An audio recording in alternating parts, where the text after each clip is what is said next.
Hey everyone, I'm Carriette and welcome to my channel. So this video is on how to make your own tape-in hair extensions. I've really wanted to try tape-in extensions for a while because of how versatile they were, how they are installed, and how they do little to no damage. As much as I wanted to try tape-ins, I was not ready to make the investment and then end up not liking them or realizing it wasn't for me. So I started looking into making your own tape-ins and trying to figure out how much that would cost. So I looked on YouTube. I found videos of making your own tape-ins, but none of those would actually work for my hair, or they required me to buy more materials and spend money that I wasn't ready to spend yet. So I decided I'll just wing it and make my own tape-ins and do my own thing and see how that would work. And so far I like it, which is why I'm making this video to show you what I did. So what you're going to need is wefted hair on a single weft that's thin.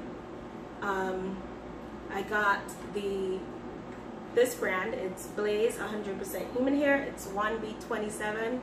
That was a blonde, which I then colored as you see here. You'll also need double-sided tape-in hair extension tape. Like you see here, it could be on a roll, it could be the pre-cut strips, whichever one you prefer. You'll have to cut. First, you're going to have to cut the hair into pieces.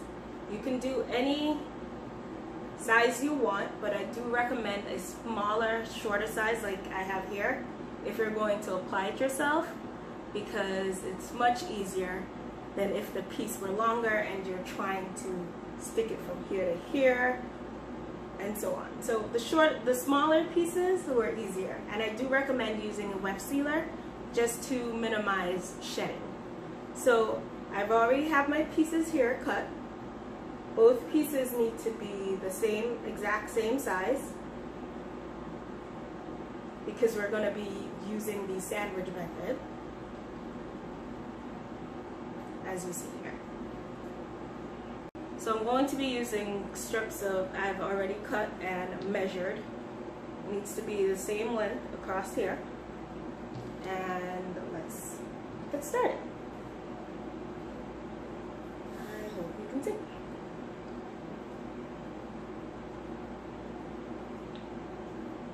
Okay, so I'm going to start by peeling it off. Then I'm going to just, let's get that out of the way.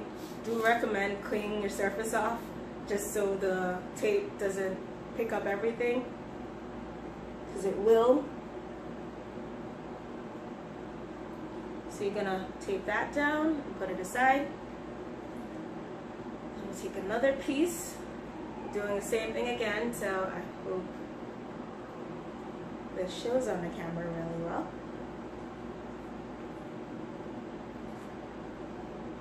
Going to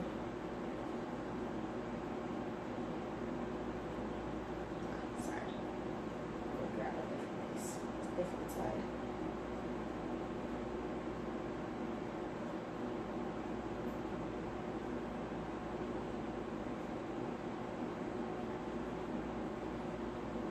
Okay, I'm just gonna not use that. So using the roll is way easier. Because all you do is stick this down, put it across,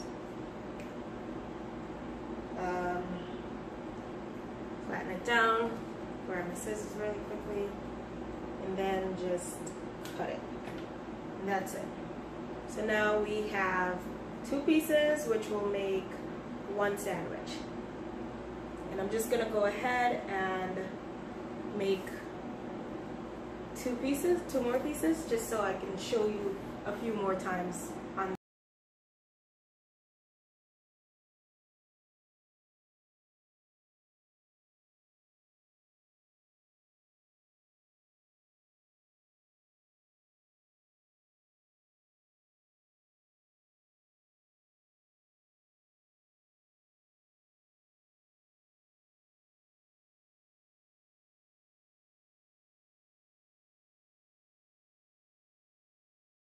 So every video I watched, what they did was peel the tape, part the hair, peel the tape, put it down, put hair over it, and then apply another piece of tape. When I tried to do that at the back of my head, because I did do this myself, it was very difficult, so I had to come up with my own way to put it in. So what I did was peel the tape off. This tape here is already peeled. I parted my hair. I stuck the tape down. Then I lifted this up like this. Then I pretty much just pulled some hair up.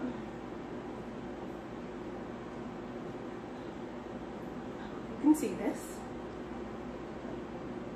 Took another piece of tape and here, well, took another piece of the tape and extensions. Put it here, pressed it. Then I took a flat iron, and you don't want to hold it onto your hair really long. Sorry, this is a bit tangly. Took the flat iron and I just tapped, tap, tap, and that was that. And you press it in just a bit more just to be super secure, and that's it. So I'm just going to demonstrate it once more. You part your hair.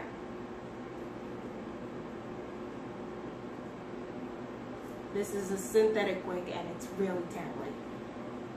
You part your hair. You grab a piece of the extension. You peel it off.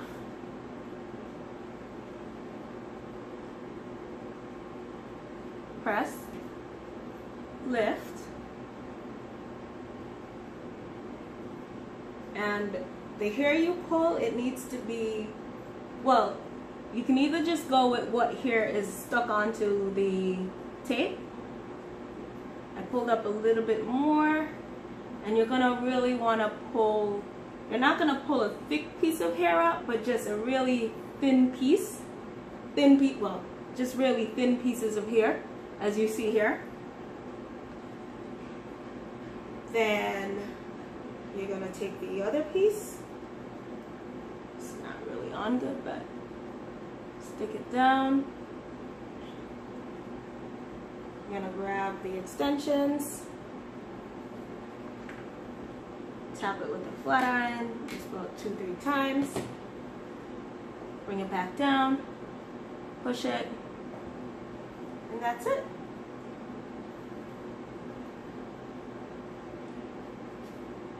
Tape ends are all in, and you're gonna put it in a way that it's undetectable, of course.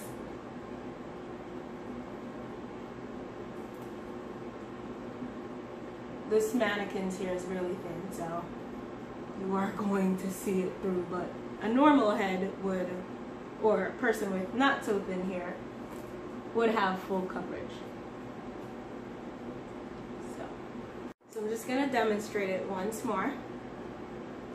You part your hair.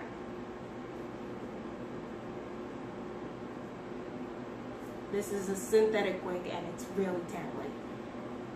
You part your hair. You grab a piece of the extension. You peel it off.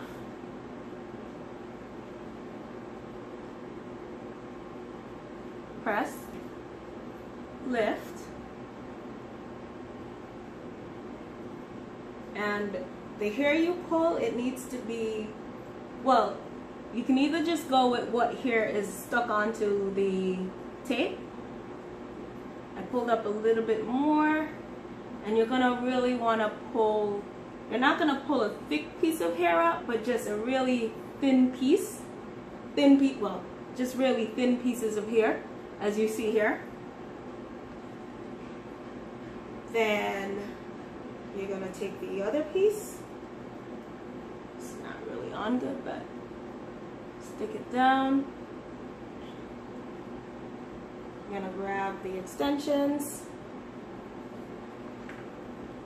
tap it with a flat iron just about 2-3 times. bring it back down, push it, and that's it.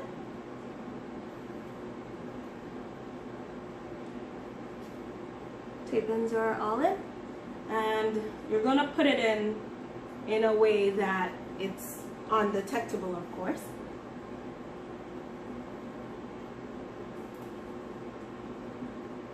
This mannequin's here is really thin, so you are going to see it through, but a normal head would, or a person with not so thin hair, would have full coverage. So I'm about to wash my hair, which is why it's not styled in this video.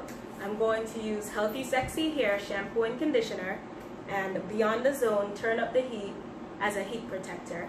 And I'll be back and I will let you know how it was washing my hair with my DIY tape-in hair extensions.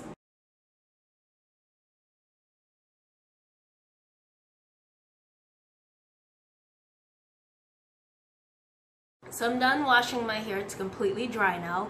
I just need to flat iron and style my hair.